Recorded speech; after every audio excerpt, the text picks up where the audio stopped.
அனைவருக்கும் வணக்கம். கன்னிராசினியர்களுக்கு உங்கள் இஷ்ட தெய்வம் உங்களுக்கு பின் அரணாய் இருந்து உங்களை காத்தருளக்கூடிய ஒரு தருணமாக தான் இந்த செப்டம்பர் மாதம் அமையிருக்கு. அந்த வகையில் இஷ்ட தெய்வத்தின் அருளால் கன்னிராசினியர்களுக்கு என்ன மாதிரியான நன்மைகள் எல்லாம் ஏற்பட இருக்கு, கிரக நிலைகளின் ரீதியாக அமையிருக்கும் சாதகங்கள் என்ன, பாதகங்கள் என்ன, மேலும் என்ன மாதிரியான முன்னேற்றங்கள் எல்லாம் உங்களுடைய வாழ்வில் ஏற்பட இருக்கு. இத்தருணங்கள்ல கன்னிராசினியர்களுக்கு கிரகங்களுடைய சஞ்சார நிலைகள் என்ன என்று பார்க்கும்போது, மிதுனத்தில் குரு பகவானும், கடகத்தில் சுக்கிரனும், சிம்மத்தில் சூரியன், புதன், கேது ஆகிய கிரகங்கள் இணைந்து சஞ்சரிக்கிறாங்க. அதே போல கன்னிராசியில் செவ்வாயும், கும்பத்தில் சனி வக்ரகதியிலும், ராகுவும் இணைந்து சஞ்சரிக்கிறாங்க. இந்த கிரகங்களுடைய சஞ்சார நிலைகளின் காரணமாக கன்னிராசினியர்களுடைய வாழ்வில் இந்த செப்டம்பர் மாதம் முழுவதுமே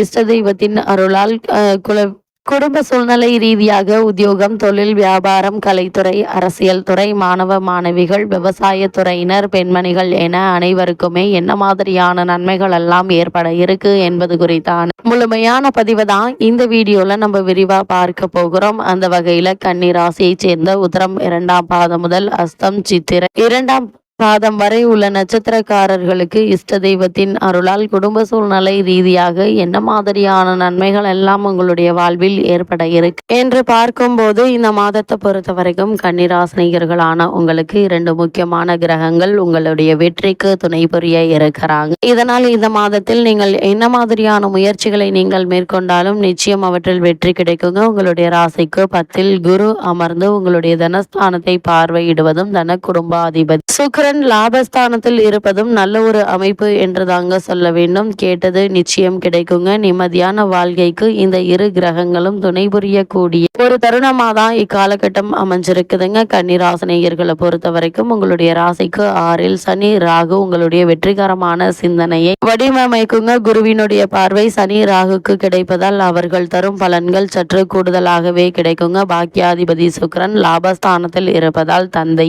மூலம் உதவிகள் கிடைக்க இருக்கு. பெண்களானாலும் ஆதாயம் உண்டுங்க. மனைவி வழியில் தனவரவு உண்டு என்பதை கிரக நிலைகள் மீண்டும் மீண்டும் உங்களுக்கு அறிவுறுத்துது. கன்னிராசினியர்களை பொறுத்த வரைக்கும் இந்த செப்டம்பர் மாதம் முழுவதுமே உங்களுக்கு கிடைக்கவே கிடைக்காது என்றிருந்த வாய்ப்புகளும் கூட வீடு தேடி வந்து கிடைக்க இருக்குதுங்க. குறிப்பா உத்தியோகஸ்தர்களுக்கு காரணமே இல்லாமல் மறுக்கப்பட்டு வந்த பதவி உயர்வு, ஊதிய உயர்வு, உத்தியோகத்தில் கிடைக்க வேண்டிய சலுகைகள் ஆகியவற்றை தற்போது நீங்கள் தாராளமாக எதிர்பார்க்கலாம் என்பது கிரகங்களுடைய சஞ்சார நிலைகள் தெளிவாகவும் உறுதியாகவும் எடுத்துக்காட்டுது. அதே போல் கன்னிராசினியர்கள் இந்த செப்டம்பர் மாதத்தை பொறுத்த வரைக்கும் என்ன மாதிரியான விஷயங்கள்ல கவனமாக இருக்க வேண்டும் என்று பார்க்கும்போது, 12ல் சூரியன், புதன் இருப்பதால் தேவையில்லாத அலைச்சல்களையும் பிரயாணங்களையும் குறைத்து கொள்ள வேண்டுங்க. ராசியில் செவ்வாய் என்பதால் வர்த்தகத்தில் கவனமாக இருக்க வேண்டுங்க. இரத்த அழுத்தம் போன்ற நோய்கள் உள்ளவர்கள் மிக கவனமாக இருக்க வேண்டும். குறிப்பா உடல் உபாதைகளால் அவதியுறும் கன்னிராசினியர்கள் உங்களுடைய உடல் ஆரோக்கியத்தை அதிக கவனம் செலுத்துவது நல்லதுங்க. சிறு உடல் உபாதை என்றாலும் கூட உடனே மருத்துவரிடம் அணுகி அதற்கான சிகிச்சை பெறுவது அவசியம் என்பதை கிரகங்களுடைய சஞ்சார நிலை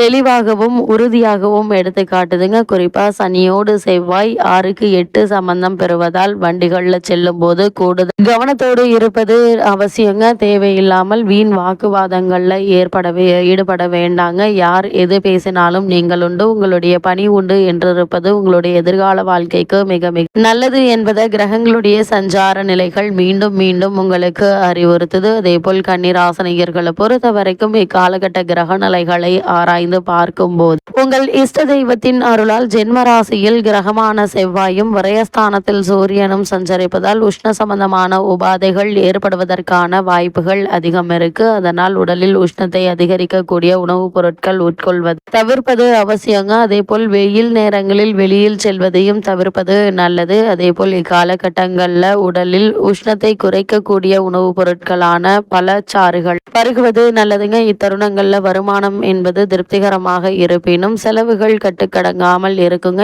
ஏதாவது ஒரு விதத்தில் செலவுகள் இருந்து கொண்டே இருக்குங்க. அதனால் அந்த செலவுகள் சுப செலவுகளாக மாற்றிக்கொள்வது நல்லதுங்க. கன்னிராசினியர்களை பொறுத்த வரைக்கும் தற்போது நடைபெற்று வரும் தசாபுக்திகள் உங்களுக்கு அனுகூலமாக இருக்கும் பட்சத்தில் இந்த செப்டம்பர் மாதத்தினுடைய ஆரம்பத்தில் பழைய கடன்கள் இருந்துச்சு அப்படின்னா அவற்றை அடைத்து நிம்மதி பெற வழி பிறக்குங்க. அவற்றை தவிர்ப்பது நல்லது. திருமண சம்பந்தமான முயற்சிகள்ல வரன் அமைவதில் ஏற்பட்டு வந்த தடைகள் தாமதங்கள் நீங்கி நல்ல ஒரு முன்னேற்றத்தை இப்போது நீங்கள் தாராளமாக எதிர்பார்க்கலாம். வருவாயை விட செலவுகள் என்பது சற்று அதிகமாக இருக்கும். நெருங்கிய உறவினர்களுடைய ஒற்றுமை அதிகரிக்க இருக்கு. அதேபோல் கன்னிராசியை சேர்ந்த உத்தியோகஸ்தர்களை பொறுத்த வரைக்கும் இந்த செப்டம்பர் மாதம் முழுவதுமே மேலும் என்ன மாதிரியான நன்மைகள் எல்லாம் உங்களுடைய வாழ்வில் ஏற்பட இருக்கு என்று பார்க்கும்போது, கும்பராசியில் ராகு இணைந்திருப்பது வேலை பார்க்கும் இடத்தில் நன்மைகள் ஏற்படவிருப்பதை எடுத்து காட்டுதுங்க. மேலதிகாரிகளும் ஊழியர்களும் ஒத்துழைப்பாங்க. தற்போது நடைபெற்று வரும் தசாபுக்திகள் உங்களுக்கு அனுகூலமாக இருக்கும் பட்சத்தில் எதிர்பாராத முன்னேற்றத்தை இப்போது நீங்கள் தாராளமாக எதிர்பார்க்கலாம். சிறு பதவி உயர்வு ஒன்றை எதிர்பார்க்கலாங்க. வெளிநாடு சென்று பணியாற்ற ஆர்வம் இருந்துச்சு அப்படின்னா அதற்கான முயற்சிகளாங்க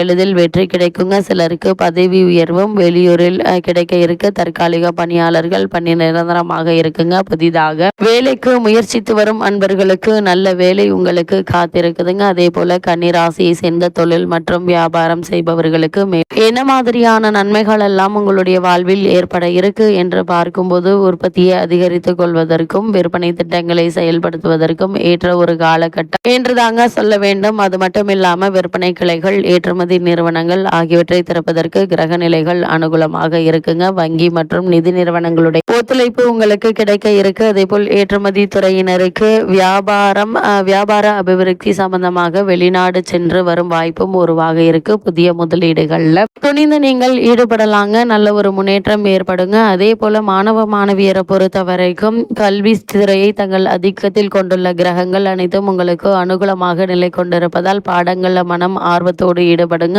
ஆசிரியர்களுடைய ஆதரவு படிப்பில் உற்சாகத்தை ஏற்படுத்த இருக்கு. ஒருவேளை வெளிநாடு சென்று பிரத்யேக உயர்கல்வி பயில வேண்டும் என்ற ஆர்வம் இருந்துச்சு அப்படின்னா அதற்கான முயற்சிகளையும் தற்போது நீங்கள் தாராளமாக முயற்சிக்கலாங்க. சிறு முயற்சியிலேயே வெற்றி கிடைப்பதற்கான வாய்ப்புகள் அதிகம் இருக்குது. விவசாயத்துறையினரை பொறுத்த வரைக்கும் விவசாயத்துறையை தனது அதிகாரத்தில் கொண்டுள்ள செவ்வாய் கிரகம், ஆதலால் நல்ல விளைச்சலும் வருமானமும் உங்களுக்கு கிடைக்குங்க. வயல் பணிகளுக்கு அவசியமான இடுபொருட்கள், தண்ணீர் வசதி, உரம், விதை மற்றும் நாற்றுகள் அனைத்தும் எந்தவித தடங்களும் இன்றி உங்களுக்கு கிடைக்கக்கூடிய ஒரு தருணமாக தான் இக்காலகட்டம் அமைஞ்சிருக்குது. பெண்மணிகளை பொறுத்த வரைக்கும் ராசிக்கு ஜீவனஸ்தானத்தில் குரு சுக்கிரன் சேர்க்கை ஏற்பட்டிருப்பதால் குறிப்பாக வேலைக்கு சென்றவர் பெண்மணிகளுக்கு உற்சாகமான ஒரு தருணம் என்று தாங்க சொல்ல வேண்டும். தற்போது நடைபெற்று வரும் தசாபுக்திகள் அனுகூலமாக இருக்கும் பட்சத்தில் ஊதிய உயர்வை நீங்கள் இப்போது தாராளமாக எதிர்பார்க்கலாம். குடும்ப பொறுப்பை ஏற்றுள்ள பெண்மணிகளுக்கு மகிழ்ச்சியும் மன நிறைவும் ஏற்படக்கூடிய ஒரு தருணமாக தான் இக்காலகட்டம் அமைஞ்சிருக்குதுங்க. அந்த வகையில் கன்னிராசினியர்களுக்கு இந்த செப்டம்பர் மாதம் முழுவதுமே கிரக நிலைகளின் ரீதியாக கூறப்படும் பரிகாரம் என்ன